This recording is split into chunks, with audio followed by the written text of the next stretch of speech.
Technology کی ترقی کی مدد سے کی گئی ہیں، بتایا ہے کہ قرآن کے انکشافات لفظ ب لفظ درست ہیں۔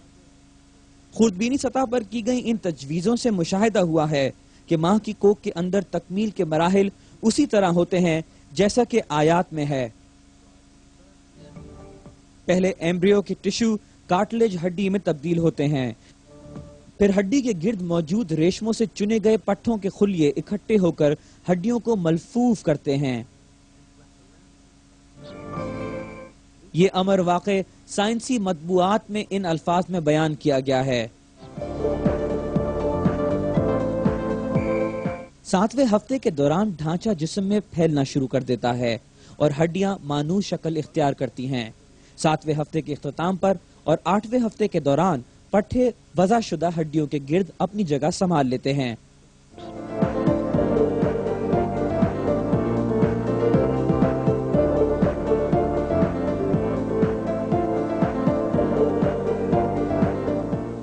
مختصراً انسانی نشوونما کے مراحل جیسا کہ قرآن پاک میں بیان کیے گئے ہیں جدید ایمبریولوجی کی معلومات سے مکمل ہم آہنگی رکھتی ہے۔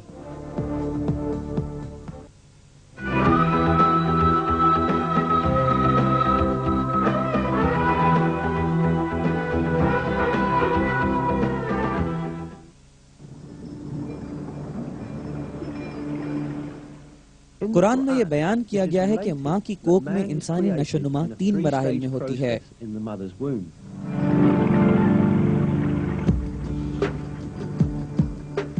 وہ تمہیں تمہاری ماں کے پیٹوں میں ایک کے بعد دوسری بناوٹ پر بناتا ہے، 3 اندھیروں میں۔ یہی اللہ تعالیٰ تمہارا رب ہے، اسی کے لیے بادشاہی ہے، اس کے سوا کوئی معبود نہیں، پھر تم کہاں بہک رہے ہو؟ جیسا کہ اس آیت سے ظاہر ہے، یہ نشاندہی کی گئی ہے کہ انسان ماں کی کوکھ میں 3 مرحلوں میں تخلیق کیا گیا۔ بلا شبہ جدید حیاتیات نے منکشف کیا ہے کہ بچے کی تولیدی نشوونما ماں کی کوکھ میں 3 مختلف مراحل میں ہوتی ہے۔ آج سائنسی شعبوں میں پڑھی جانے والی ایمبریولوجیکل کتابوں میں اس مضمون کی بنیادی علم کا عنصر سمجھایا جاتا ہے۔ مثال کے طور پر بنیادی انسانی ایمبریولوجی میں یہ حقیقت بنیادی درس کے طور پر بیان کی گئی ہے۔ For instance, in basic human embryology, a fundamental reference text for embryology, this fact states رحم میں زندگی کے 3 مراحل ہوتے ہیں۔ پہلے 2.5 ہفتے میں پری ایمبریونک، 8ویں ہفتے کے اختتام تک ایمبریونک، 8ویں ہفتے سے درزا تک ہیں۔ ماں کی کوکھ میں نشوونما کے متعلق معلومات صرف جدید ایجادات کے ذریعے مشاہدے میں آئی ہے۔ پھر بھی دوسرے سائنسی حقائق کی طرح یہ معلومات قرآنی آیات کے ذریعے معجزائی طور پر عطا کی گئیں۔ یہ حقیقت کہ قرآن میں یہ معلومات اس وقت دی گئیں جب انسان کو طبی شواہد کا قلیل علم تھا۔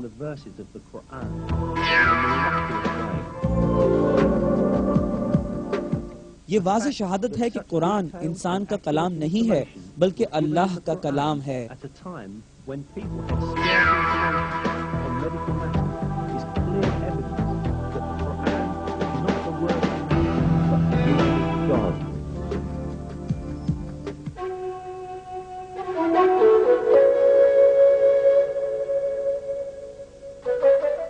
قرآن کا ایک اور معجزاتی پہلو یہ ہے کہ اس نے مستقبل میں پیش آنے والے واقعات کی پیش گوئی کی ہے۔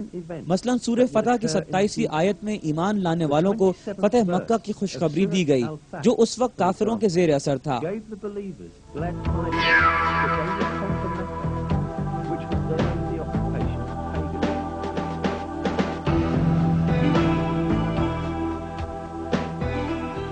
یقیناً اللہ نے اپنے رسول کو سچا خواب دکھایا کہ انشاءاللہ تم پورے امن و امان سے مسجد حرام میں داخل ہوگے، سر منڈواتے ہوئے اور سر کے بال کترواتے ہوئے، نڈر ہو کر وہ ان امور کو جانتا ہے جنہیں تم نہیں جانتے، پس اس نے اس میں پہلے ایک نزدیک کی فتح تمہیں میسر ہے۔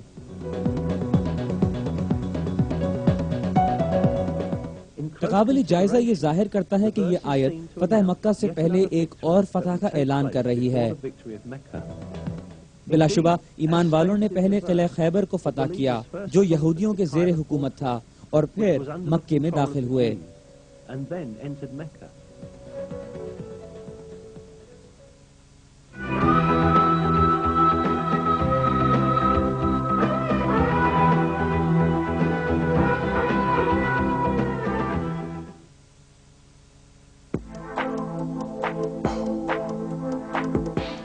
سورۃ الروم کی پہلی آیات میں مستقبل کے بارے میں دوسری خبر جو قرآن نے دی، اس میں بیان کیا گیا کہ بعض سلطنتیں بڑی شکست سے دوچار ہوں گی اور اس پر جلدی فتح حاصل ہوگی۔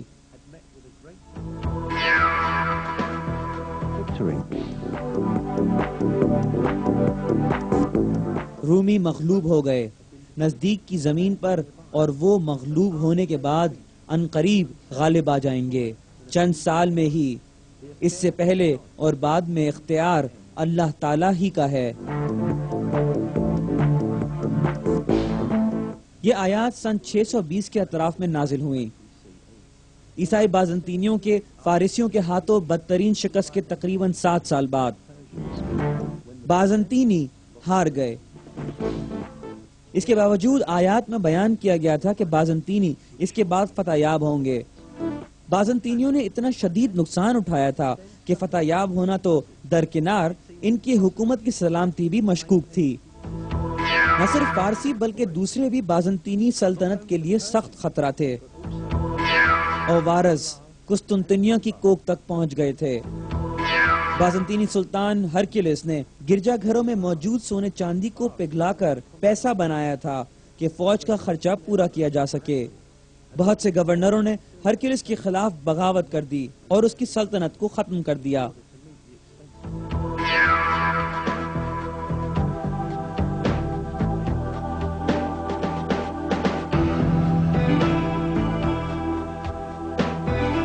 میسوپوٹیمیا، سلیسیا، شام، فلسطین، مصر اور آرمینیا جو بازنطینی سلطنت کا حصہ تھے، فارسیوں کے حملے کا نشانہ بنے۔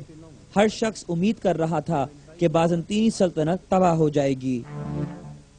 ٹھیک اسی وقت سورۃ الروم کی آیات نے انکشاف کیا کہ بازنطینی چند سالوں میں فتح یاب ہوں گے۔ سورہ روم کی پہلی آیات کے نزول کے تقریباً 7 سال بعد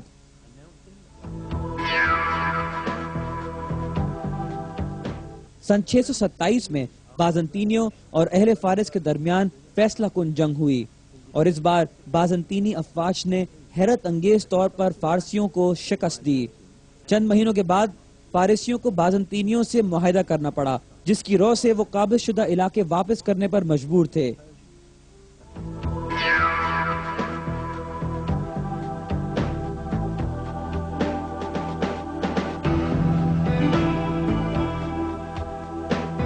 رومیوں کی فتح، جس کی قرآن نے نشاندہی کی تھی، وہ ذاتی طور پر سچ ثابت ہوئی۔ ان آیات کا ایک اور معجزہ جو منکشف ہوا، وہ ایک ایسی جغرافیائی تبدیلی تھی جو اس میں کوئی دریافت نہیں کر سکتا تھا۔ سورہ روم کی تیسری آیت میں ہمیں آگاہ کیا گیا ہے کہ رومی زمین کے نچلے حصے میں شکست یاب ہوئے۔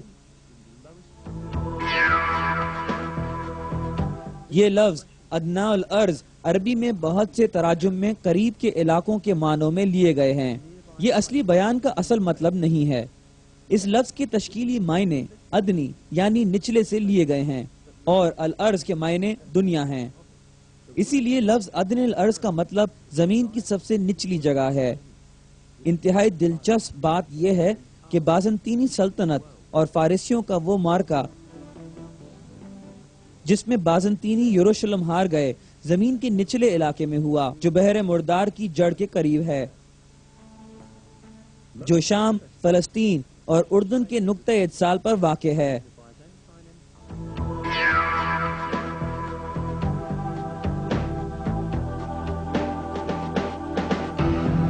بحر مردار جو منفی 395 میٹر کی ترائی میں ہے، زمین کا نچلا ترین علاقہ ہے۔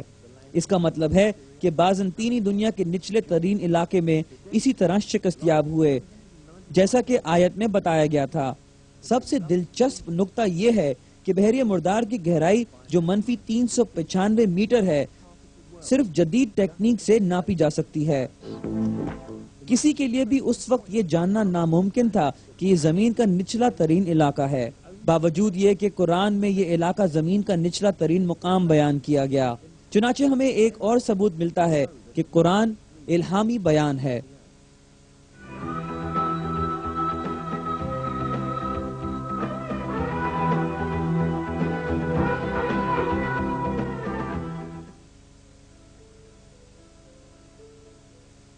قرآن کی معجزاتی صفات سے جو ہم نے اب تک مشاہدہ کی، قرآن میں معجزاتی حساب موجود ہے، اور اس کی مثال وہ الفاظ ہیں جو قرآن میں مقرر استعمال کیے گئے۔ کچھ الفاظ اپنے حوالے سے اتنی ہی مرتبہ دہرائے گئے ہیں۔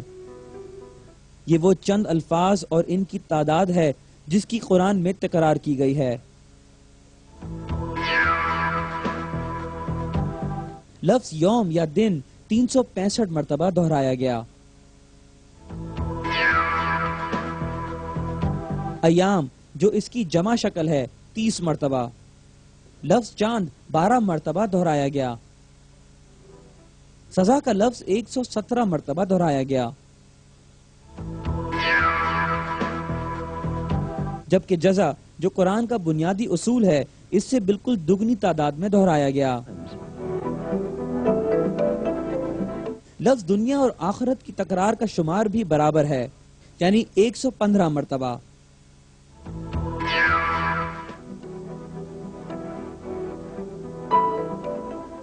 سات آسمانوں کا بیان 7 مرتبہ دہرایا گیا۔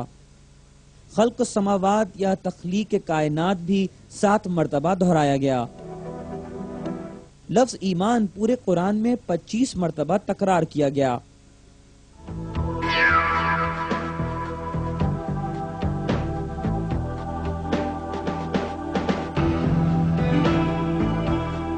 زکوٰۃ کی تکرار 32 مرتبہ کی گئی، اور اس کے ساتھ برکت بھی 32 مرتبہ دہرایا۔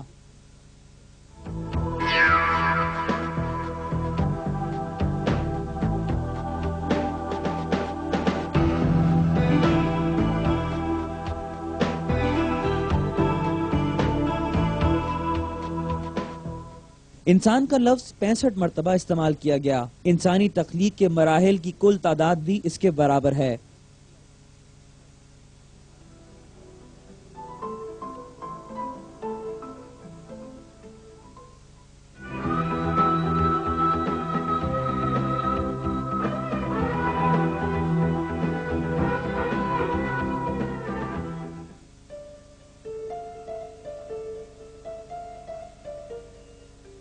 جو مشاہدات ہم نے اب تک کیے وہ ایک کھلی حقیقت ظاہر کرتے ہیں کہ قرآن ایسی کتاب ہے جس میں دی جانے والی تمام خبریں سچ ثابت ہوئیں، وہ حقائق جن کا اس دور میں کسی کو علم نہیں ہو سکتا تھا، اس کی آیات میں اعلانیہ کہے گئے۔ یہ اس بات کا واضح ثبوت ہے کہ قرآن انسانی کلام نہیں ہے، قرآن اللہ کا کلام ہے جس نے ہر چیز کو پیدا کیا، اور قادر مطلق جس نے اپنے علم سے ہر چیز کا احاطہ کیا ہوا ہے۔ ایک آیت میں اللہ فرماتا ہے،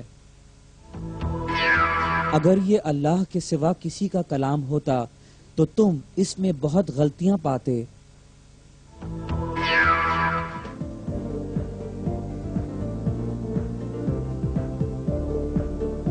نہ صرف یہ کہ قرآن میں کوئی سہو نہیں ہے، بلکہ ہر وہ معلومات جو اس میں موجود ہیں اس الہامی کتاب کا معجزہ ہیں۔